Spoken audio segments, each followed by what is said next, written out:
अस्सलाम वालेकुम नाजरीन, मैं हूं आपकी मेज़बान गज़ाला सिद्दीकी। लेकर के आ गई हूं ख़वातीन के लिए ख़ास प्रोग्राम यानी आपकी सहेली।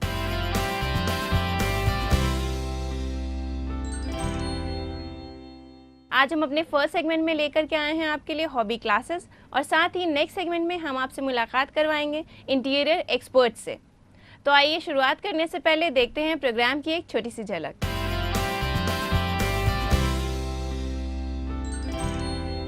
आजकल ये भी बड़ा फैशन में है, इसको हसली कहते हैं। उसको बिल्कुल गले में ये फिट हो जाएगा। इसको भी बना के ऐसा इसको भी पहन सकते हैं। आजकल आपकी काफ़ी फ्लोरिंग चली हैं, विनाइल फ्लोरिंग्स हैं, आपकी वुडन फ्लोरिंग्स हैं और हार्डवुड फ्लोरिंग्स हैं, लैमिनेट्स हैं।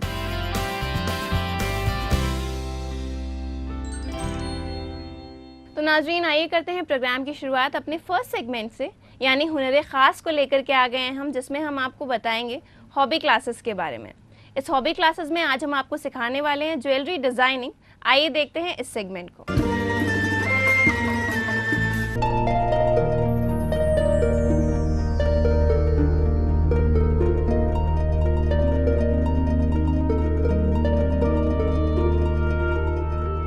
मैं सुरैया किदवाई आपका इस्तकबाल करती हूँ अपने इस हॉबी क्लास में। आपने हमारे पहले भी प्रोग्राम देखे होंगे, आज भी मैं आपके लिए कुछ ख़ास लेकर आई हूँ। यूँ तो देखिए, हमारी बहनों को ज़ेवरात का बहुत शौक़ होता है, और फिर जब ज़ेवरात की बारी आती है कि कौन सा पहनूँ, किसके साथ मैचिंग करूँ, तो बड़ा दिमाग में होता है कि मैं क्या लाऊँ, क्या पहनूँ, कहाँ से लाऊँ, कैसे मैचिंग करूँ, तो बड़ी परेशानी हो जाती है। तो क्यों ना हम इस परेशानी को दूर करते हुए कुछ हम अपने हाथ से बनाएं, कुछ हुनर अपना दिखाएं। हुनर से ये होता है कि अपनी अंदर की जो आपकी ख्वाहिशात होती हैं वो पूरी हो जाती हैं कि किस डिज़ाइन का आपको हार चाहिए, किस डिज़ाइन के आपको बुंदे चाहिए। तो आजकल वैसे भी एक्सेसरीज़ का बहुत ज़्यादा रिवाज है, मैचिंग का। तो आप जैसे कि देख रहे हैं हमारे सामने कि बहुत सारी ये ज्वेलरी पड़ी है, ये हमने सब अपने हाथों से बनाया है। ये देखिए, ये मोतियों की ये एक हार है, उसमें हमने एक लॉकेट डाला हुआ है। तो ये वाइट के साथ वाइट डाला हुआ है। और आप अगर किसी चीज़ को मैच करना है, ब्लू करना है आपको, तो एक ऐसे स्टोन्स मार्केट में मिल जाते हैं। इसको लाके आप आराम से घर में मोती डाल के, अलग अलग मोती भी डिज़ाइनदार मिल जाते हैं, लंबे भी मिलते हैं, गोल भी हैं। तो आप इसमें ऐसे करके डाल दें, जो भी आपको मैचिंग करना है। इसी तरीके से ये कान के बने हुए देखिए। अगर आप कुछ गोल्डन पहन रही हैं तो आपको गोल्डन चाहिए, तो हर वक्त तो हर चीज़ घर में अवेलेबल नहीं होती है कि हम उसी मैचिंग का निकालें। तो आप मोती वोती ला के रख लीजिए, और अपने जब दिल चाहे जिस कलर का आपको मैच करना है सूट के साथ में, उसको आप ऐसे बना लें। ये देखिए, ये हमने ये बनाया हुआ है। अगर आप कहीं अच्छी पार्टी, बड़ी पार्टी में जा रही हैं, कुछ हैवी लुक देना है, तो ये 2 लड़ी का भी आप ऐसे हार पहन के जा सकती हैं। साड़ी पे भी बहुत अच्छा लगता है, ये सूट्स पे भी चलता है। आजकल तो जीन्स पे भी बड़ी एक्सेसरीज़ का फैशन हो गया है। और ये हाथ में भी, जैसे अब ब्रेसलेट वगैरह, ये देखिए ये भी हमने बनाया हुआ है। ये भी मैचिंग से है पूरा मोतियों का। ये 3 लड़का बना हुआ है। इसमें भी ये मार्केट में मिल जाता है। इस तरह से हुक ला के आप ऐसे करके इसको लगा सकते हैं। बहुत आराम से ये बन जाएगा ब्रेसलेट, और अपने हाथ में आप पहन के जा सकती हैं। जिस कलर का चाहें आप उसको बना लें मैचिंग से। ये देखिए, ये हमने पहले ये बनाया हुआ है। ये थोड़ा डिज़ाइनदार है, इसमें थोड़ा ऐसा कर दिया है, तो ये हाथ के ऊपर बड़ा खूबसूरत लगता है। अब रहा मैचिंग का, तो ये देखिए मैचिंग ये हमने ये भी बनाया हुआ है। ये रेशम है, रेशम को हमने लपेटा है रुई के ऊपर, जैसा कि अभी हम आपको दिखाएंगे कि कैसे लपेटा जाता है। इसको भी हमने ये देखिए, ये भी मार्केट में मिल जाता है लगाने वाला। अगर नहीं है तो आप थोड़ा लंबा करके ऐसे ही गले में आप इसको पहन सकते हैं। ये देखिए, ये हसली नुमा बना हुआ है। आजकल ये भी बड़ा फैशन में है, इसको हसली कहते हैं। उसको बिल्कुल गले में ये फिट हो जाएगा।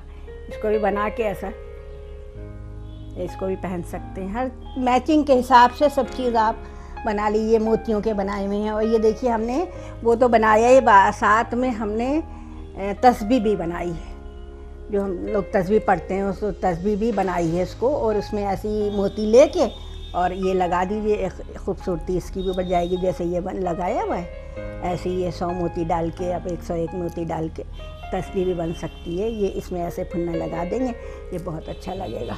ज्वेलरी के साथ भी देखिए अलग अलग चीज़ें भी बनाई जा सकती हैं, बहुत सारी एक्सेसरीज़ होती है। ये जैसे लकड़ी का कड़ा है, हम लोग पहनते हैं, बड़ा अच्छा लगता है, खूबसूरत लगता है, पूरा हाथ में पहन लिया, उसके बाद काफ़ी दिन के बाद ये फिर बोर होने लगते हैं कि क्या करें इसका। तो इसको एक नया लुक देने के लिए देखिए हमने एक इसी तरह के एक कड़े पे ये लचका जो होता है, गोटा जिसे कहते हैं, ये हमने लपेटा हुआ है। इसी तरीके से बैठे बैठे आप इसको लकड़ी के कड़े पे, लकड़ी का हो या आपका प्लास्टिक का भी, जो भी हो, उस पर आप इस तरह से गोल्डन या सिल्वर जो भी आपको मैच करना है उसको आराम से इसको ऐसे लपेट दीजिए। ये देखिए ये एक नया लुक आ गया। अब इसको हम चिपका देते हैं किसी चीज़ से, नहीं तो टाक देंगे, आराम से चिपक जाएगा। ये देखिए एक अच्छा सा हमारा नया लुक का एक कड़ा तैयार हो गया। अब इसको हम बनाते हैं, आपको एक छोटा सा बना के दिखा देते हैं हार कि कैसे हम बनाते हैं। इसके बाद देखिए हार बनाने के लिए सफ़ेद मोती का सबसे आसान और जल्दी तरीका बता देते हैं। ये डोरी मिलती है मार्केट में, हार में डालने की डोरी होती है। इसको हम पहले ऐसे कर लेंगे, इसको डालते जाएंगे, गिन के मोती का हिसाब रखेंगे किधर 10 डालना है और 20 डालना है, जितने भी उस हिसाब से मोती हम डालते जाएंगे और एक अच्छा सा एक हार तैयार हो जाएगा हमारा। तो कहीं भी जा रहे हो बस 5 मिनट 10 मिनट पहले जल्दी से आप हार जिस कलर का सूट पहनना है बनाइए और पहन के जाइए। एक नई एक्सेसरीज़ आपकी तैयार, बेहतरीन पार्टी में खूब एंजॉय करिए पहन के।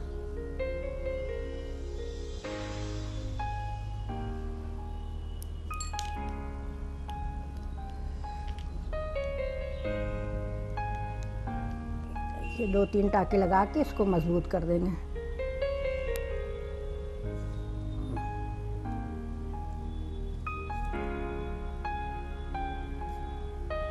इसको लॉक ज़रूर करें तागे के अंदर से निकाल के।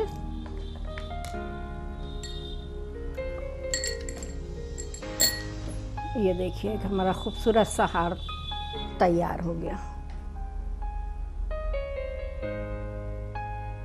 इसी तरह हम आपको कलाबत्तू से मोती बनाना बताएंगे। अब आप सोचेंगे कलाबत्तू से मोती कैसे बनेंगे? हाँ, ये जैसे हमने ये रेशम में बनाया है, रेशम के ऊपर, ये रुई के ऊपर हमने रेशम लपेट के मोती बनाया। इसी तरीके से हम कलाबत्तू जो गोल्डन कलर का एक तागा होता है, उसको हम लपेट के रुई पे बताएंगे आपको। ये इसके लिए हम रुई लेंगे, एक छोटा सा बॉल बनाएंगे, रुई का बॉल बनाइए। ये मोती आपका इस तरीके से तैयार हो जाएगा।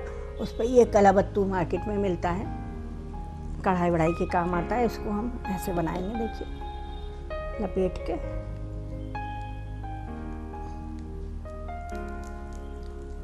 इसको हम सुई से इस तरीके से पिरोते जाएंगे। बीच में आप चाहे रेड मोती चाहे गोल्डन आप इसको डालते जाएं। ऐसे डालेंगी तो ये इस तरीके से ये एक हार तैयार हो जाएगा हमारा, ये गोल्डन। आजकल पायल का भी बड़ा रिवाज है, लड़कियां जीन्स पे भी पहनती हैं, बहुत पहनना पसंद करती हैं पायल वगैरह, तो मोती की भी है। तो ये पायल इस तरीके से, ये पायल की एक हुक आता है, उसमें इसको फंसा के और ये पायल तैयार हो जाएगी। लड़कियां इसको आराम से पहन सकती हैं। आज जो आपने अपने हॉबी क्लास में क्या सीखा है, ये तो हमें उम्मीद है सीख ही लिया होगा बहुत कुछ। इंशाल्लाह आगे भी हम आपको इससे अच्छी चीज़ें बनाना बताएंगे। खुदा हाफिज़।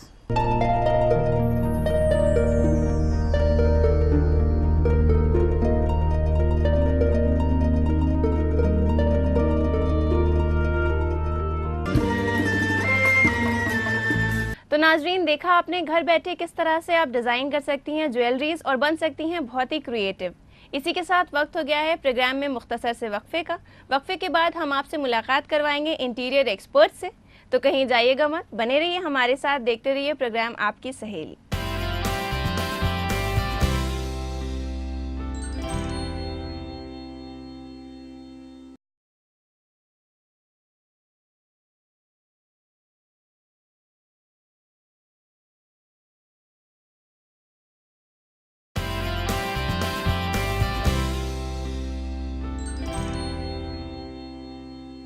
खैर मकदम है नाज़रीन, एक बार फिर से आप सभी का प्रोग्राम आपकी सहेली में। आज हम अपने इस सेगमेंट में लेकर के आ गए हैं इंटीरियर एक्सपर्ट को, जो कि बताने वाली हैं आपके घर के सबसे अहम हिस्से के बारे में, यानी आपके घर के फ्लोरिंग के बारे में। इस बारे में बहुत सारी जानकारी देने के लिए हमारे स्टूडियो में मौजूद हैं हनान जमशेद साहिबा। मैम, आपका हमारे प्रोग्राम में तहे दिल से इस्तकबाल है। शुक्रिया बहुत। जैसे कि आपको मालूम है, आज हम लोग फ्लोरिंग के बारे में बात करने वाले हैं, तो इस बारे में कुछ अहम जानकारी हमें दीजिए।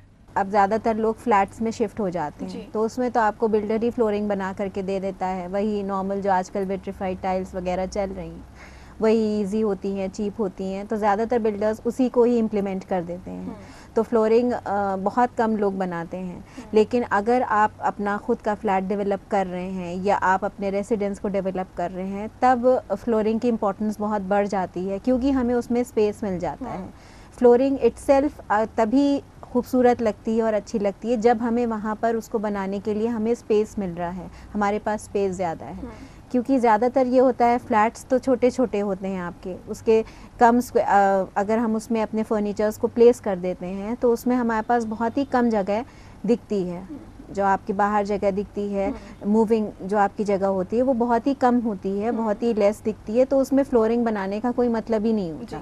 लेकिन अगर आप अपने पर्सनल रूम में या आप अपने बड़े स्पेस में आप फ्लोरिंग को डिज़ाइन कर रहे हैं, तो उसको बहुत तरीके से आप डेकोरेट कर सकते हैं, अलग अलग तरीके से आप उसको बता सकते हैं। यानी कि फ्लोरिंग हमारे घर के लिए बहुत अहम हिस्सा है और बहुत अहम रोल प्ले करता है। जी जी जी जी। तो फ्लोरिंग भी ऐसी आपकी काफ़ी तरीके की होती हैं। जैसे आजकल आपकी काफ़ी फ्लोरिंग चली हैं, विनाइल फ्लोरिंग्स हैं, आपकी वुडन फ्लोरिंग्स हैं, और हार्डवुड फ्लोरिंग्स है, लैमिनेट्स हैं, जो आजकल चल रही हैं ज़्यादातर बहुत ज़्यादा। वो हाई ग्लॉस में रहती हैं आपके, इजी टू क्लीन होता है, उसको आराम से आप साफ़ सफाई, उसका रख रखाव बहुत ही इजी रहता है उसको करने में। अब ये हमारे ऊपर है कि हम उसको किस तरीके से कहाँ पर कौन सी फ्लोरिंग को अप्लाई करते हैं, बिकॉज़ हर जगह की आपकी अलग अलग फ्लोरिंग रहती है। अब जो टाइल्स आप बाथरूम में इस्तेमाल कर रहे हैं, उसको आप जाहिर से ड्राइंग रूम में या बेडरूम में नहीं इस्तेमाल कर सकते, तो आप उसको अलग तरीके से देना पसंद करेंगे, वो तो आपकी सिंपल रहती हैं। और जो आपकी बेडरूम की हैं या ड्राइंग रूम की फ्लोरिंग है, तो वहाँ पर हम कुछ मिक्सचर से उसको नए पैटर्न से क्रिएट कर से उसको विजिबिलिटी भी मिल जाए और प्लस वो खूबसूरत भी लगे, हमारे इंटीरियर के साथ सेट हो जाए पूरा। बाज़ वक़्त ऐसा होता है कि फ्लोरिंग की वजह से हमारे घर कंजेस्टेड लगने लगते हैं, अंधेरा लगने लगता है, तो किस तरह की फ्लोरिंग किस जगह होनी चाहिए और क्या टेक्निक होनी चाहिए? लेटेस्ट आपके जो ट्रेंड चल रहा है फ्लोरिंग में, तो ज़्यादातर आप विट्रीफाइड टाइल्स लोग प्रेफर करते हैं, because that is easy to clean. आप उसको साफ़ अच्छे से कर सकते हैं, उसका रख रखाव ज़्यादा सही रहता है। लेकिन अगर हम कायदे से देना चाहें तो हम मार्बल फ्लोरिंग है, वुडन फ्लोरिंग है, वो भी ज़्यादा अच्छे से दे सकते हैं। वो भी बहुत अच्छे डेकोरेटिव पैनल्स उसमें आए हैं, उसको अपनी ड्राइंग के हिसाब से, अपने इंटीरियर के हिसाब से वहाँ पर पैटर्न को सेट करके उसको लगा सकते हैं। साइड में अगर आपके जैसे आपका ड्राइंग रूम है और वो आपका स्पेशियस है, आपने फर्नीचर वगैरह जब आपकी अपनी एक सिटिंग हो गई है, तो उसके हिसाब से आप देख सकते हैं कि आपका फ्लोर कितना विजिबल हो रहा है। आप कोई सेंटर पैटर्न दे सकते हैं, कॉर्नर पैटर्न्स दे सकते हैं, जहाँ पर आपका एंट्रेंस आ रहा है, जैसे जिस दरवाजे से हम दाखिल हो रहे हैं, जो दहलीज हमारी बनती है घर की, उसको अलग एक मार्बल से हम उसको डिफ्रेंशिएट कर सकते हैं। वहाँ पर कुछ एंट्रेंस पैटर्न में, कुछ सर्कुलर फॉर्म में कुछ दूसरा डिज़ाइन दे सकते हैं। यानी कि हम तरह तरह की टेक्निक को अपना करके अपने घर को बहुत ज़्यादा खूबसूरत बना सकते हैं और बहुत ज़्यादा कुशादा लगने लगता है फ्लोरिंग की वजह से हमारा घर। जी जी। तो हमें लेकिन इस चीज़ का ध्यान रखना चाहिए कि कहाँ पे हम कौन सी फ्लोरिंग का इस्तेमाल कर रहे हैं। अब जैसे आपके जो ड्राइंग रूम की फ्लोरिंग है या जो मास्टर बेडरूम है आपका, जैसे अब मास्टर बेडरूम को हम वुडन फ्लोरिंग में डेकोरेट करना चाहते हैं, तो उसके अलग अलग प्लैंक्स आते हैं, उसमें वुडन प्लैंक्स आते हैं, उसके वीनियर्स आते हैं, उसके डिफरेंट शेड्स आते हैं, उसको हम वहाँ पे उसके इंटीरियर के हिसाब से सेट कर सकते हैं।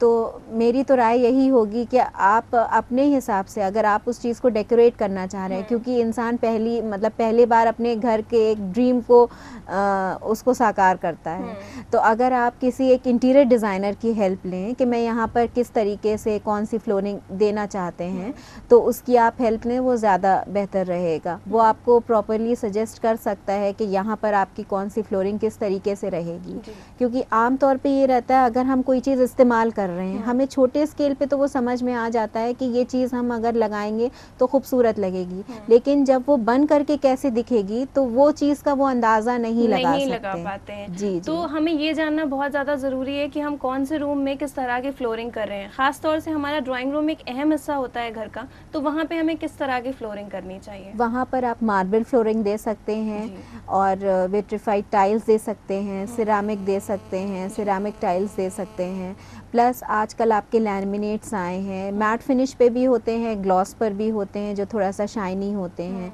मैट वाले में थोड़ा सा आपको क्लीन में थोड़ी सी दिक्कत हो जाती है अगर आप कोई पैटर्न्स वगैरह देते हैं, लेकिन अगर आप ग्लॉस फिनिश में लेंगे तो वो आराम से, इवन आप वाटर से ही उसको वाइप ऑफ कर देंगे तो भी वो साफ़ हो जाएगा। अगर सेफ्टी पॉइंट से बात किया जाए तो क्या ये स्लिपरी होते हैं या इसमें कोई दिक्कत आती है आपको चलने में? स्लिपरी आपके विट्रीफाइड टाइल्स हैं। अब जैसे आपने अगर साबुन का डिटर्जेंट वाटर ऐसा कुछ फेंक दिया है, साबुन का पानी आप इस्तेमाल कर रही हैं उससे तो जो विट्रीफाइड टाइल्स हैं वो तो एक ही वॉश में, इवन वाटर से ही वो आपके साफ़ हो जाते हैं। अगर कोई स्टेन उसमें डला है, खाने पीने का सामान गिर गया है तो वो वहाँ से आराम से पानी से ही साफ़ हो जाता है। वरना आमतौर पर अगर आप थोड़ा सा डिटर्जेंट पाउडर लेकर भी उसको क्लीन करना चाहते हैं तो वो भी साफ़ हो जाते हैं, उसमें परेशानी कोई दिक्कत नहीं होती है। लेकिन अगर आप मार्बल की फिनिशिंग लेंगे तो उसको मेंटेन करने में थोड़ी सी दिक्कत आती है, उसमें घिसाई वगैरह होती है पत्थर की, फिर उसको पॉलिश वगैरह होती है, तो वो थोड़ा सा टाइम टेकिंग जॉब रहता है। जी, आपने फ्लोरिंग के बारे में बहुत छोटी छोटी ऐसी बातें बताई जो अक्सर लोग नज़रअंदाज कर देते हैं, और इसके बारे में हम आपसे मुसलसल और भी जानकारियाँ लेंगे। तो नाज़रीन, इसी के साथ वक्त हो गया है एक मुख्तसर से वक्फे का। अगर आपके भी कोई सवाल हैं और आप हमारी एक्सपर्ट से जानना चाहती हैं तो लिख भेजिए अपना सवाल हमारी ईमेल आईडी पे। हमारा ईमेल आईडी है aks@etv.co.in। इसी के साथ वक्त हो गया है एक मुख्तसर से वक्फे का। कहीं जाइएगा मत, बने रहिए हमारे साथ, देखते रहिए प्रोग्राम आपकी सहेली।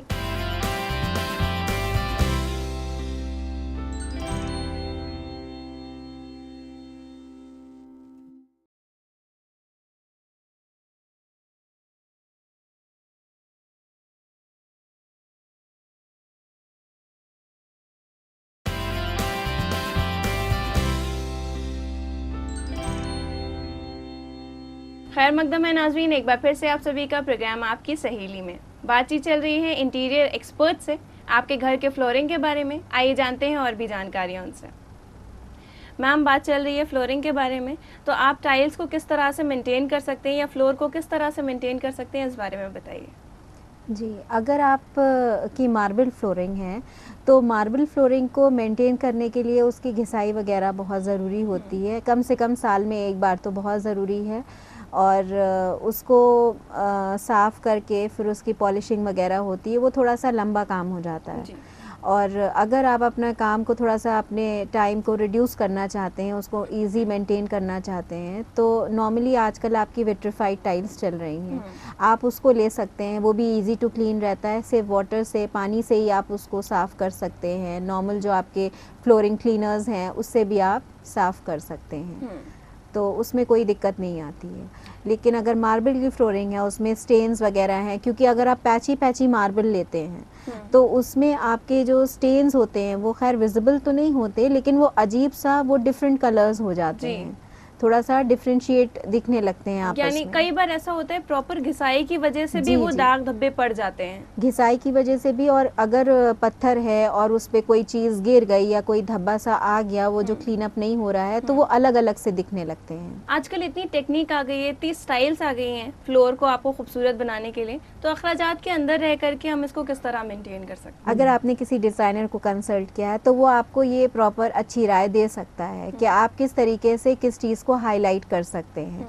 नॉर्मल अब आजकल जैसे हम मॉडर्न फर्नीचर जैसे अपने रूम में हमने प्लेस किया है, तो नॉर्मल हम साइड में एक स्कर्टिंग है जो आपकी साइड में वॉल्स पे रन करती है, या फ्लोरिंग के साइड में आप एक बॉर्डर दे सकते हैं, ये हम ग्रेनाइट के साथ दे सकते हैं। अलग अलग तरीके के पत्थर भी आते हैं मार्बल के साथ, आपके अलग अलग तरीके के पैटर्न्स भी आते हैं, जो साइड पैटर्न्स आते हैं, आपके फ्लोरल पैटर्न्स आते हैं, ज्योमेट्रिकल पैटर्न्स आते हैं, उनका हम एक बॉर्डर बना सकते हैं। बीच में आप अपने फ्लोरल पैटर्न को या ज्योमेट्रिकल पैटर्न जो उसके साथ आपका डिज़ाइन है उसको आप सोफ़े के साथ अरेंज कर सकते हैं, हैं, बीच में आप जब सेंटर टेबल प्लेस करेंगे तो वो रिफ्लेक्ट होके वो डिज़ाइन आपकी आएगी, वो और भी खूबसूरत लगेगी।